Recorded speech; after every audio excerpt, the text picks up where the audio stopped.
Hi, everyone, and welcome to the I Am Landscape Growth Podcast, where entrepreneurs help entrepreneurs grow faster, better, and stronger in the green industry.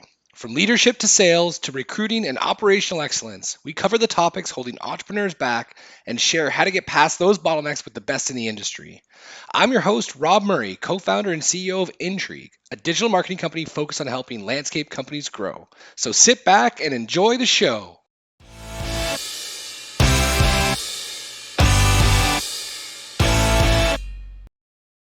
Hi, everybody. Welcome back to another episode of the I Am Landscape Growth Podcast. Today, we have, I would say, a special guest with a really cool perspective that I know you're all going to be or get a lot of value listening to, Marty Grunder. So, Marty, thank you so much for doing this. Of course, Rob. Delighted to be on your program with you. Thank you. Well, and the reason I say it's a unique or special perspective is there's I find we in this show we interview a lot of entrepreneurs in landscape business, so they own their landscaping business and they know their business really well. And we have a bunch of coaches on that have come and help people see a wider perspective, but few do both. And Marty's been running Grunder Landscaping 30 plus years. Yep. I don't run the day-to-day operations anymore. We have a president, but I ran it for the first 38 years of its existence and turned it over to Seth Flum about a year and a half ago. So he's had the last 2 years. Well, and I think, with the primary conversation always being around the growth constraints in the green space, to get to a spot where you can be in that position is a beautiful part of the conversation. Heavens, yes, yes. And then, Marty Grunder, Inc. Now, right. Now the Grow Group. Right. Called the Grow Group now. You got it. You're a good student. Well, I'm doing my best. And so like just getting an understanding for probably a lot of people that are listening to this right now have heard you speak. You've had the opportunity to be on stage at a lot of different trade associations. You have your own podcast, so you're not a stranger to the industry by any stretch of the imagination. But maybe we can give just a Cole's notes for some of those that maybe don't know your background in terms of how you started the biz and getting into being a coach. Sure. Well, first, thanks a lot for having me on because it's highly probable a lot of people have no idea who I am. So I always wonder, I listen to podcasts and it's about a half hour before you figure out why should I listen to this guy. So I started Grunder Landscaping Company 40 years ago this year as a way to make money to go to college. Today, we're about a $14 million a year company. We've tripled the size of our business in the last 3 years. So in terms of talking about growth, Rob, I think I have a lot to offer. And I can tell you that the guy that's talking to you is the guy that was holding us back in every way, shape, or form. So there's a good conversation we could have around growth and the bottlenecks and limiting behaviors and beliefs that I had. Started the Grow Group, which originally was known as Marty Grunder Inc., about 30 years ago, as a way to, Rob, as you know, winters can be long in the landscaping business. And I wasn't that enamored with doing snow at the time. It seemed inconsistent here in Southwest Ohio, and I didn't like it.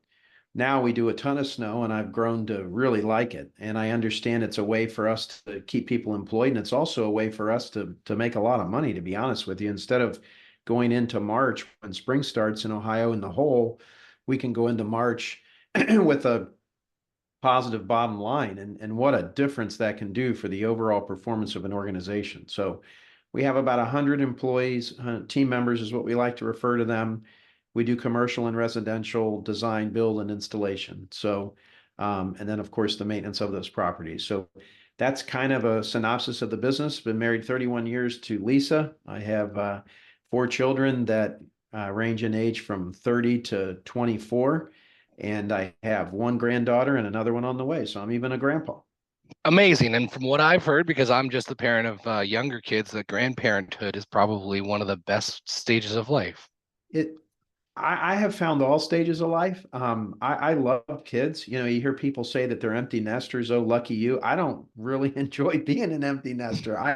I enjoyed having my kids at home.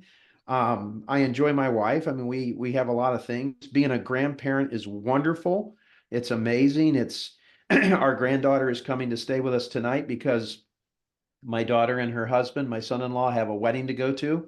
So we're going to get her tonight and tomorrow night and Saturday. And I can't wait to, she's 15 months old and starting to figure some things out. She's just a blast. So I would argue that all stages of life are great. You're very, very fortunate that your children are young. Be Oh, present.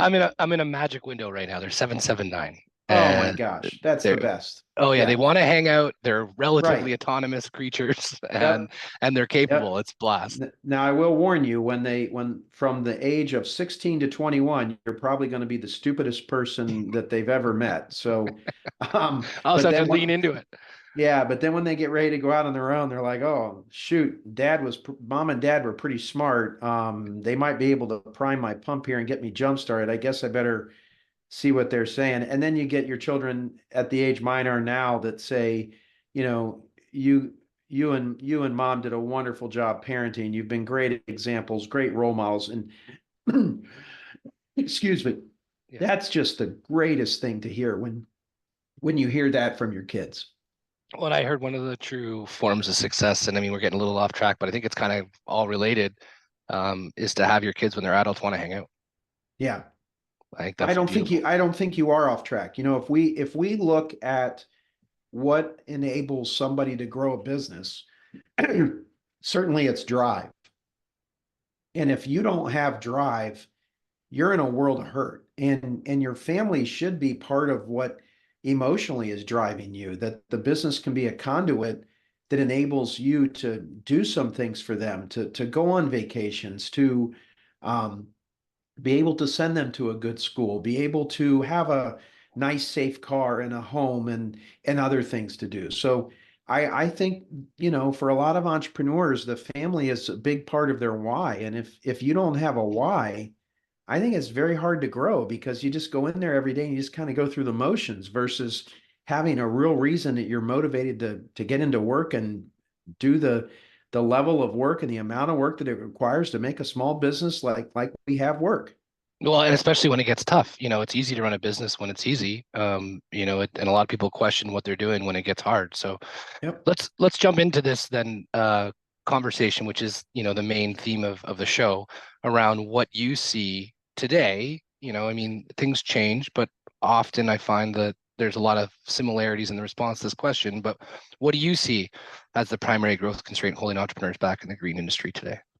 Well, I'd say right now in this post-COVID world, it's sales. I mean, we participate in the H2B program, and we're fortunate enough to be fully staffed. I know a lot of our clients in the Grow Group. We work with hundreds of owners and leaders in landscaping companies across the United States and some in Canada, and they continue to have trouble finding and keeping people. But for companies that have worked hard on that culture piece, I always say, Rob, the best way to get people to want to work for you is make your place a great place to work.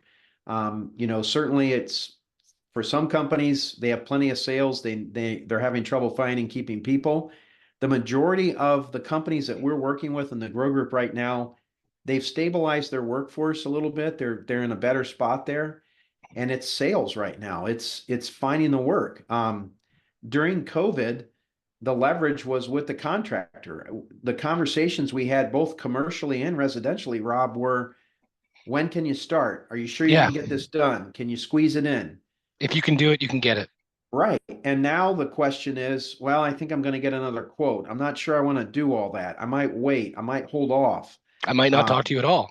yeah, right, exactly. So I think right now it's sales, and I think what we're seeing is that things have actually returned to the way they were prior to COVID.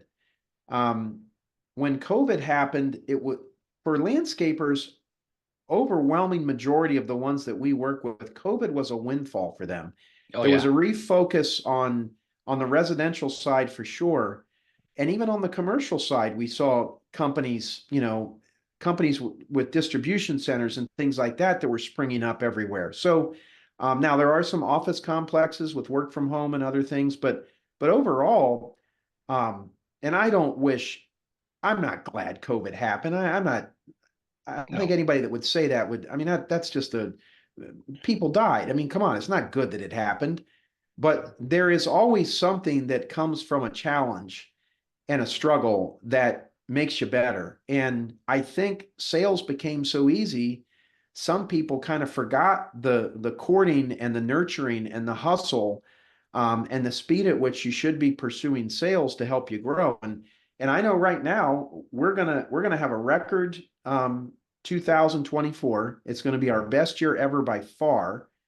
And I'm staring at down the mountain that we need to climb in 2025 to surpass the big number we're putting on the board for this year. And I am not spending time talking about, well, things are going to probably be bad, and who knows who's going to be the president of the United States, and who knows what political unrest, and golly gee whiz, I mean, to me, that's just not, those things are beyond my control. Yeah. I cannot impact that. So I have to keep my headspace clear. I have to keep it in a spot that I can control. And what I can control is I can control the networking that I do. I can control the marketing that I can do. I can control the nurturing that I can do. Can control the greatest form of marketing every company has, and that is doing a great job. If you do a great job, it is amazing, Rob, how much work just comes as a result of that.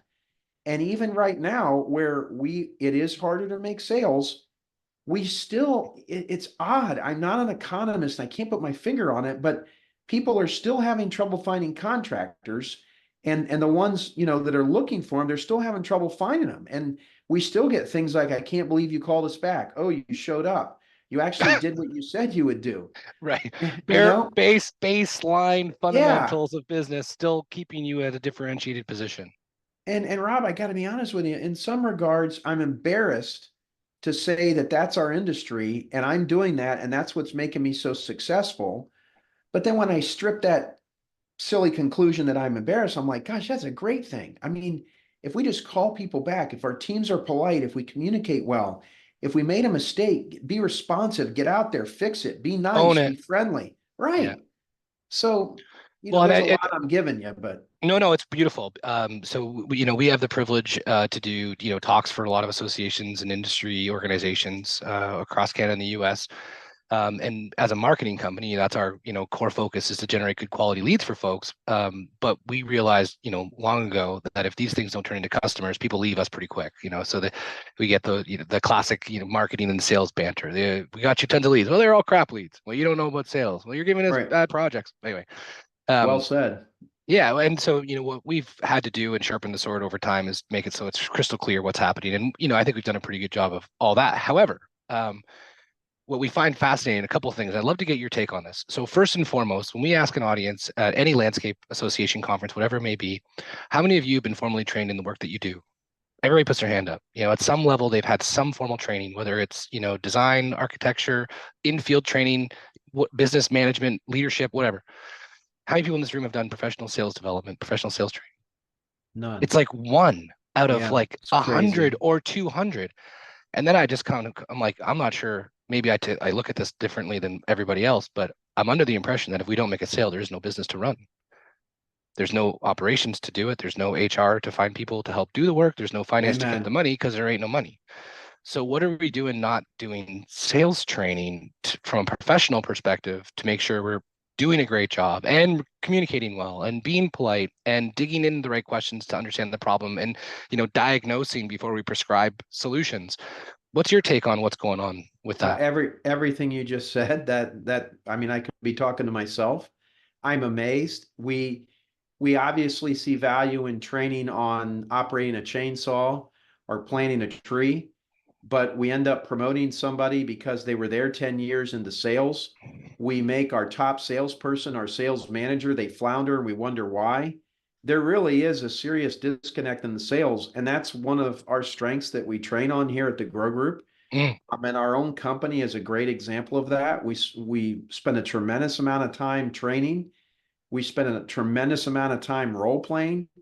I 10 years ago did not realize the power of role playing. It's terrific. And Rob, when we And it might started, seem awkward to start, but once you get used to it, it's exactly. easy. And that's the point I was just going to make. We started doing it and it got a little goofy and people were laughing. It didn't seem like they were taking it serious. And I remember thinking, well, that was a waste of time. Everybody was goofing off. No, when you get people laughing, they enjoy it. And so we've even done some funny things like, we do role play with a tough customer and we make the tough customer like unbelievably tough. Like, Everybody's unbelievably tough out of the yeah, gate. They're like just so brutally hard. right, and say funny things. But what happens is it does prepare those people for when they're in those situations.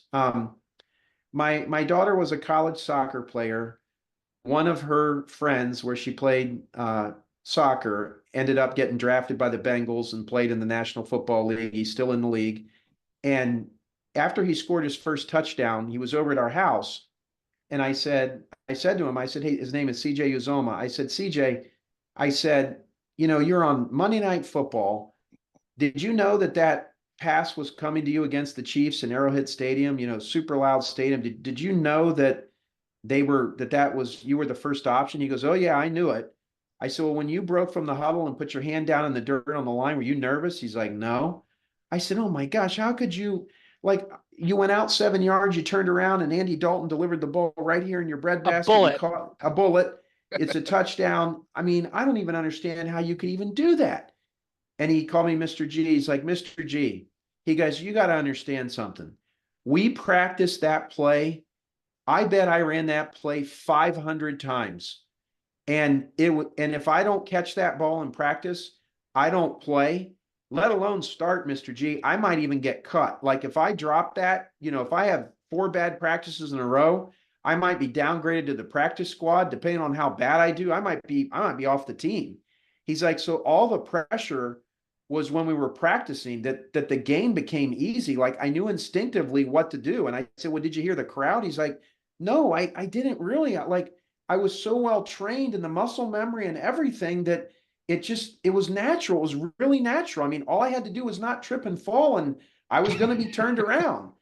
And It's amazing. I know, and when he was saying it, Rob, you know, I process things, and I'm like, well, that's kind of like sales training. Like, you know, you're going to get a tough client. You're going to get a neighbor that's mad. You're going to get a customer that says, well, we love this, but I only want to do it. You know, your price is at 62,000. I'll do it, but I want to do it for 52. Well, if you don't train your people on how to handle that, that can cost you a job. I mean, first of all, you can't just say, well, 52. There's a way you go about doing that. And so we train our people. And that's when we started seeing a lot of growth here, Rob, was when, first of all, we trusted our people more instead of old Marty, which was like, well, Rob's a tough cookie. I'm going to have to meet with him. Maybe you can go along with me, but I'm going to have to go do that. And then pretty soon there's so much responsibility and work placed on the owner. The owner can't get anything done effectively. I don't know if you ever saw the movie Mrs. Doubtfire, but you end up Sure. being okay, you end up being Mrs. Doubtfire. You're switching, it's almost like a charade, like you're switching uniforms and personalities and characters all day long, and you're not really good or committed to any of them, and it really just becomes a comedy. It's terrible. So to your point about sales training, I mean, it's almost like you're reading my mind. I That is one of my core tenets, is to have a well-trained sales team. And look, if your sales team is just you right now, that's okay too. You have a lot you can learn about sales. You can role play by going through some of the virtual learning events that we do. I'm sure you have programs to help. There's just a lot that goes into a very effective sales professional. You touched on a great point. No, I love it because you've been there and you've developed some programming to help people. We don't. So like Okay. when we have some, preliminary stuff to help people understand some issues and how to deal with them. But when it comes to role play and deep, programming, like those are the types of folks we would send to you guys. Like Yeah. we really are focused on helping people get the lead. And then we show them what happens with it Oh, and how it and worked out. that's an important part of it, as you well Yeah, no know. question, but we know our lane, right? Yeah, and And that's so that's what, smart.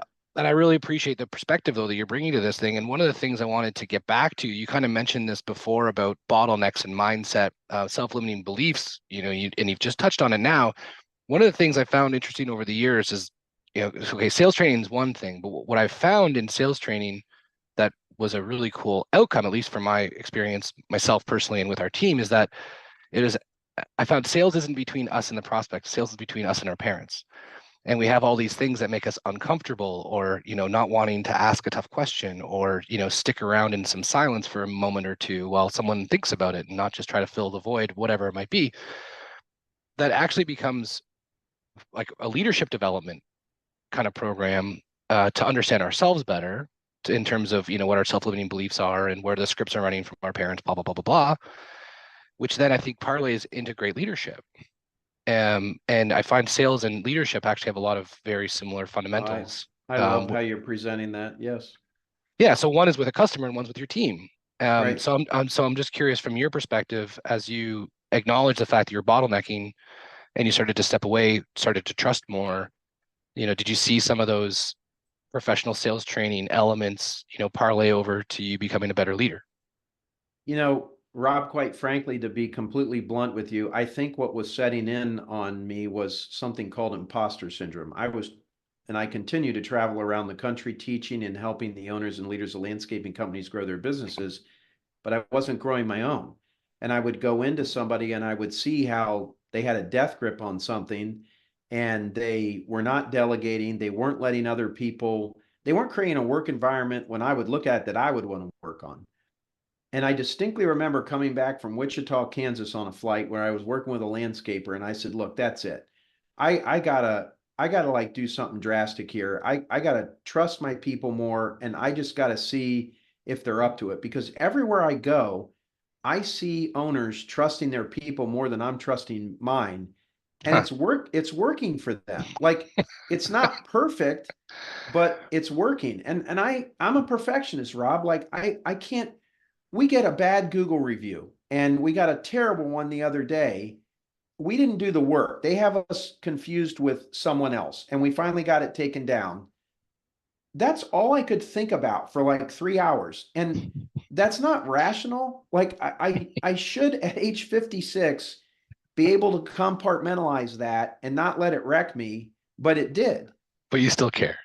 Well, and that's what my wife said. She's like, "Look, that's a good thing. You got to learn how to manage that better, but that's a good thing. It shows that you care and you don't just like give up, like you're still all in on the business." And that's true. But, the biggest thing was me not trusting other people. Um, and I've learned how to do that. And, I had some people here that I really trusted, but it took, I mean, we're talking about performers that were incredible performers that used to own their own businesses and everything else. And, you don't know what somebody's capable of doing until you give them a chance. And so I didn't see any outstanding behaviors from them. And I erroneously thought they didn't want to do anything and they weren't capable of doing any more. Well, Rob, the reason they weren't doing anything and the reason they hadn't accomplished anything big was I didn't give them anything. I didn't give them a shot. I didn't let them go call on a really terrific lead and not meddle in it. Let them sort it out and help them. And okay, they fell down a little bit, but they got better as they went. And it was the last 5 years have just been completely transformative here at our business.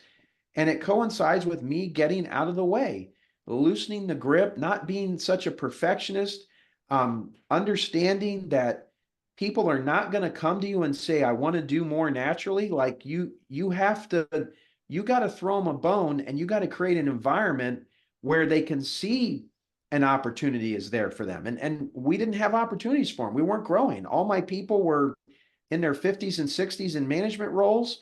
We were doing $4.5 million in sales every year. So if you came in here, even if you liked us and you were a go-getter, you didn't see any path. It's like they're not going to get rid of that guy. That guy's fantastic. And Right. Marty apparently doesn't want to grow and create another position like that. So I'm going to leave. And that's what was going on here. And we've changed that. It's a completely different ballgame here now. And I think in the last 5 years, we've had 12 people been promoted off the crew into another significant position. So when we tell our team that our mission statement is to create opportunities for our team to grow and succeed by enhancing the beauty and value of every client's property while exceeding their expectations every step of the way, that's our mission statement. That means something because we have people that have done just that. It's not an aspirational value. It's not baloney. It's not malarkey. It's not No, it's Marty. authentic. It's authentic. And we have the proof to show that that's what's going on here. And that has been the biggest thing that's opened this company up. Well, and it kind of comes back full circle too, that the best way to get people to come work at your place is to make your place a great place to work. Amen. And authenticity, I think, is often overlooked. And that whole mission statement that you just eloquently, stated could probably be an episode in itself because I think a lot of people miss the mark with Yeah. that type of Oh, positioning and what it's meant to be for I'll people. come back on with you. We'll do one on that. I would love that. Yeah. But going back to what you're saying about this trust piece and loosening that death grip, you listen. There's there's a bunch of people listening to this episode right now as it's being played back on whatever podcast platform they want to listen to it on, and they're thinking maybe that's them. What's this first step? What did you do to start letting it go a bit outside of recognizing it in other people? Yeah, it's funny. I had I think this will make sense. I had a horse about 20 years ago, and as the horse grew up, the leg was crooked. And the guy that I bought the horse from, I became really, really concerned about the leg. He didn't look like that as a juvenile, and as he started to mature, the the leg was crooked, and that would affect his ability to run fast. It was a racehorse. And I was out the farm looking at him one day, and he comes over to me. He goes, "You looking at that leg?" I said, "Yeah." He goes, "I know you're worried about it." He goes, "Let me give you some advice." And I said, "Okay, what's the advice?" "Don't look at it." Um, that horse ended up being a pretty good little horse that I owned with a bunch of friends. We had some fun with him. And he had a crooked leg, but he moved that crooked leg really, really fast. So metaphorically speaking, I just had to quit looking at everything. And, you know, if I went on, like, I wouldn't let someone sell for me until I had been on numerous calls and made sure everything they said was just so. And, my four kids, I love them to death. And there are elements of them that you can see my wife in them and you can see myself in them. But there's elements on them that are their unique personality that it's not me. And it's not things I don't like, it's just different. And so, what I've learned from our president, like Seth always says, listen, you just got to get to 9. I don't care if you go 5 plus 4, 8 plus 1, 7 plus 2, 3 plus 6, 4 plus 5. I don't care. Get it to 9, get the client happy, get these boxes checked, whatever your unique process is, go. And that was it. You see, if you're trying to scale and everybody's got a left, right, marching to the beat, that it doesn't work. And I think most people want some systems in their life, but they don't want so many systems and processes that they're paralyzed, that they can't even move. And if they move a wrong way, there's a fear that they made a mistake. And while I am embarrassed to some degree to tell you that, I share that because we've moved forward and I can help somebody else. And the Grow Group is all about being relatable and being real and being authentic and being empathetic to help. And I think that is probably a trait a lot of your listeners are shaking their head to right now. Yeah, I didn't get as involved as I was. I put the framework in place, but I let them go. I think that's first of all, like magical. Like, I mean, even us, like as a business, we're similar in size to what you were referring to back then. I pride myself on salesmanship and sales professionalism, and so I can definitely be way too hard on folks, and then they'll feel like they've done something wrong. That's me. So you're even speaking to me right now, let alone the audience. So I appreciate that in a big way. Um, so then the next question, as like a natural progression for folks, they start to let go. Okay, maybe they don't look at the crooked leg as much. Where did you then start to spend your time? I spent my time doing what I'm great at, which is business development. So before I would meet with Rob for lunch, Rob would like what I'd have to say. I'd ask Rob if he wanted to play golf with me. We'd go play. We're done with golf. On the way to the parking lot, I give Rob a sleeve of Grunder Landscaping golf balls. And I say, "Hey, Rob, if you and your family ever need anything in your yard, give me a call." Rob calls the next week. I go meet Rob. I meet his wife. I see his kids. And Rob wants a patio. So then I would go and I would design a patio. And then I'd go back, I'd sell the patio to Rob and his wife. And then we'd go to install the patio. So I'd go out, I'd lay out the patio, I'd talk to the crew. Rob's wife comes out. She doesn't really like the way the patio is now. She sees it laid out. So we got to lay it out again. And so I was selling the job, I was managing the job. And then I couldn't do business development. So what I'm best at is meeting people and networking and selling them on Grunder Landscaping. And I wasn't doing that enough of that. I was still selling. So now I can spend all of my time on business development. I go to lunch with Rob. I take him golfing. He wants a patio. I introduce them to one of my people, and I make sure that one of my salespeople keeps me informed what's going on to on the very high level. And then I trust my people to go. And then I put their name on a tickler and I might call, hey, Rob, how's it going over there? Your guy, John's fantastic. Everything's great. All right. If you need anything, you let me know. When we're done, I'm going to drive by. We'll have a beer on the patio. Okay. Yeah, that sounds great. So that's my role now. And you just, It also sounds grow. like more fun. Well, it is more fun. And it's about leveraging what you do best and getting to your sweet spot as fast as you possibly can in that business, that what you do 80% better than everyone else. It's got to be those things. And here's the funny thing. For years, I had a mentor ask me, why in the world did I not play golf? I was a social member at this golf course and I would use it for business lunches, but I never played golf. And I didn't play golf, Rob. And again, this is like metaphorically speaking. You can plug in whatever you want with it. And I didn't play golf because we take care of all kinds of homes around this golf course. And I didn't want my men and women working to see me over there playing when they're Right. working. My team, when we need leads, when we need sales now, in the sales meeting, they will joke, Marty, Go please golfing. go golfing. I'm serious. Yeah, no, it's great, man.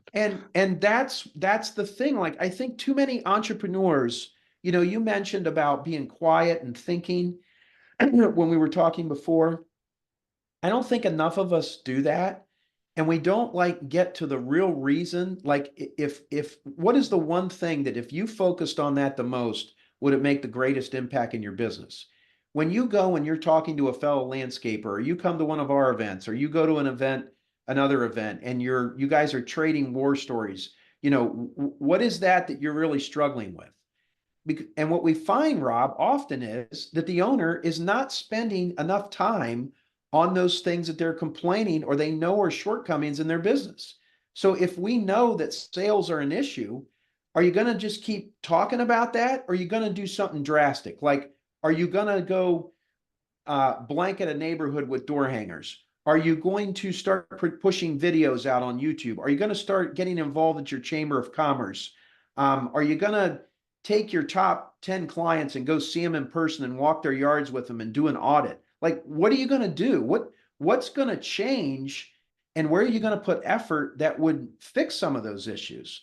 And if you're bogged down with taking the bank deposit in, driving one particular truck because you think you're the only one that should drive that truck, going and meeting with this, doing that, it's inhibiting growth. And that's what I was doing. It's awesome. I think that speaks probably volumes to a lot of people listening to this thing. And um, one of the things you mentioned in that story about golfing and how you almost had like, I mean, I'm putting words in your mouth, so I don't want to speak for you, but this guilt about, Yes, it you was know, guilt. playing golf while, they're working and actually realizing that that activity was helpful for the business and actually not being around micromanaging everybody was better. It Um, was. that it's like a self-limiting belief though, right? There's like, I need to punch in before everybody, I need to leave after everybody. Not saying that that's exactly it, but there's a You mentality that's similar. you got it. You're smart. We're on the same road. What you're talking, that's it Yeah. exactly. That's said better than I explained it. That's it. Well, and so then, a lot of folks, working hard, trying to set an example. um, what do you say to them about getting out of their own way, if they're thinking that way right now? The biggest thing that I did was, well, I mean, this was drastic. I removed myself from the business for 9 months. I didn't even have an office here. I had to do something drastic after being here 35 years for everyone to see that not only was I saying that I was removing myself from the business to let people have better chances and express themselves, that, I got the company this level, but I need help getting it to another level. I wasn't here for people to come ask me questions. So they had to go to the new leaders that I put in charge of things that took over responsibilities that they were used to reporting to me on. I wasn't here. Yeah, they could have called me, but, and I hope they're not listening, I didn't take their call. Okay. Yeah. I didn't take their call. If they left me a voicemail, I would call Seth or Dalton and I'd say, hey, Jimmy called me. This is what he wanted. I'm not calling him back. You need to call him. And that was so hard. But now it's the point where my office is right next to our president's office. I have the small office now. He has the big office. Nobody comes up front to ask me any questions about the operations of the business. They come up and ask, Do you know anybody at this company? Is there any way you could get us in there? Can you go work your magic? Hey, I met with these people. They really know you. They read your book. I think it would be smart if you just went over there. Would you And be said willing hi. to, Yeah. yeah, would you be So it's willing to go all to business lunch? development. It's all business development. That's my thing. And I've always been good at that, but now I get to spend 80% of my time on that. As soon as we're done with this podcast, I am going to a business development lunch today. It's that kind of thing. And it is fun. You picked up on that it is fun. And I know I'm helping the business. And that is fun too.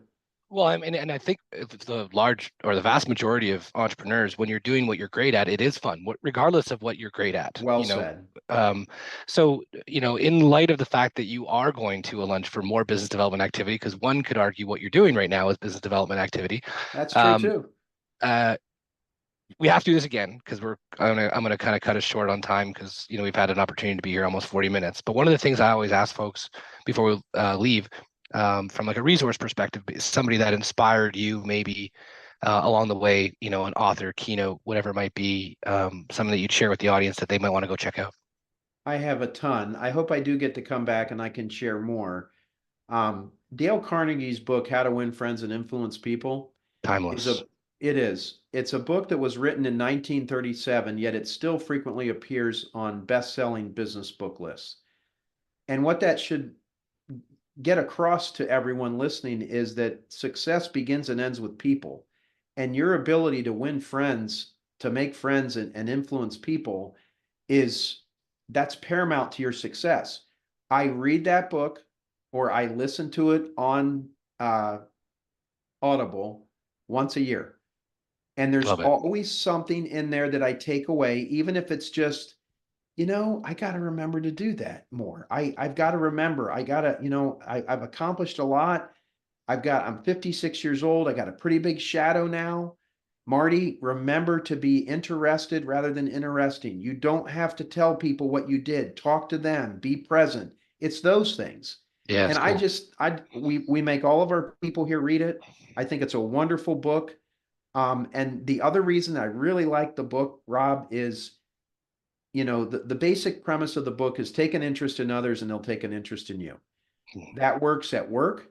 That works with your subcontractors. That At works with home. at home, with friends, at your church, at your kid's school, at the trash man that he throws everyone else's can down the road, but he stacks yours up neatly on the driveway. Um, I, for years, have gotten things done with people, and people are amazed. And I had a great teacher. My mother never read How to Win Friends and Influence People, but she just flat out got it. She used to tell us you get more with honey than you do with vinegar. She was a master at never getting excited, always trying to figure out the nicest way that she could get her point across. And I think a lot of that was developed as an eighth grade English teacher. I mean, what eighth grader in their right mind would like English? I mean, I didn't. I hated it. I think I almost failed. Yeah. And my mom would get kids loving English because she took an interest in them. And I learned a lot of my leadership traits from an eighth grade English teacher and a mother that took an interest in me. And, it's that's the book to read, hands I love down. it. Beautiful. People listening, they want to get a hold of you as a coach or the Grow Group. What do they do? How do they do that? We have a robust social media platform. We're on LinkedIn, Facebook, and Instagram. You can also go to our website, growgroupinc.com. We have a weekly email that's curated. It comes out every Sunday. It goes to thousands of landscape professionals all across the world now. It's free. And then we have a podcast called The Grow Show. New episodes are released every Wednesdays. And Rob, sounds like we need to have you on there sometime. I'd be happy, more than happy to do that. Okay, appreciate that and appreciate you. Very much looking forward to another episode. At the same time, grateful and humbled to have you on the show. Thank you, Marty. Well, I enjoyed meeting you in Pittsburgh a few months ago. I'm glad our paths crossed. I wish you the best of luck, and by all means, let's do this again. Thank you. Awesome. Okay, and thanks everyone for listening to another episode of the I Am Landscape Growth Podcast.